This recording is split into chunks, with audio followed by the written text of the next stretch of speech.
কলার ঠোঁট ডাল চিংড়ি খেয়েছি কি কখনো? সেদিন খাবে, সেদিন ভুলবে না তুমি কখনো।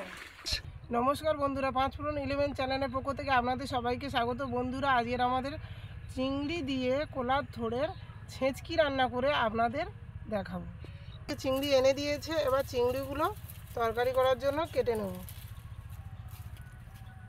বাগান থেকে কলার ঠোঁট নিয়ে চলে এসেছি, এবার এই ঠোঁটটা কাটব। এই পাতলা পাতলা করে কেটে নিতে হবে।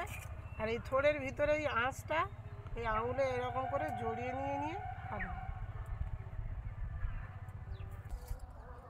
একদম এরকম পাতলা পাতলা হবে, একদম সরু সরু। চিংড়ি আর ডাল দিয়ে ঠোঁটের ছেঁচকি করার জন্য এই চিংড়িগুলো আমি লবণ হলুদ মাখিয়ে নিয়েছি আর কড়াইতে তেলও দিয়েছি। এবার চিংড়িগুলো ভেজে নেব।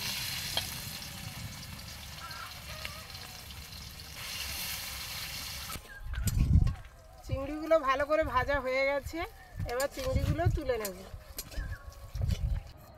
চিংড়ি ভেজে তুলে নিয়েছি, ওই তেলে দিয়ে দেবো একটু হালকা করে নেড়ে নেব। তেজপাতা দিয়ে দেব,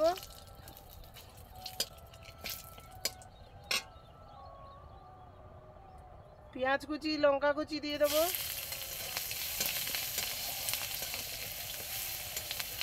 রসুন বাটা দিয়ে দেব,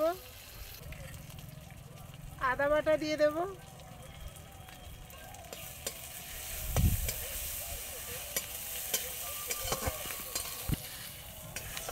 তরকারি করার জন্য এই খেসারির ডালটা আগে থেকে ভিজিয়ে রেখেছিলাম। এবার ডালটা দিয়ে দেব। ডালটা ভালো করে ভেজে নিয়েছি, এবার এখানে 1 বাটি জল দিয়ে দেব। ডালগুলো হাফ সিদ্ধ হয়ে গেছে, প্রয়োজন মতো হলুদ দিয়ে লঙ্কা গুঁড়ো, এবার কুচনো ঠোঁটগুলো দিয়ে দেব। ভালো করে নাড়িয়ে নেব। ঢাকনা লাগিয়ে দেব। পরিমাণ মতো লবণ দিয়ে দেব, ছোলা দিয়ে দেব, চিংড়ি দিয়ে দেব। এবার আমাদের ঠোঁটের ছেঁচকি রান্না হয়ে গেছে। আমাদের ঠোঁটের ছেঁচকি রান্না রেডি।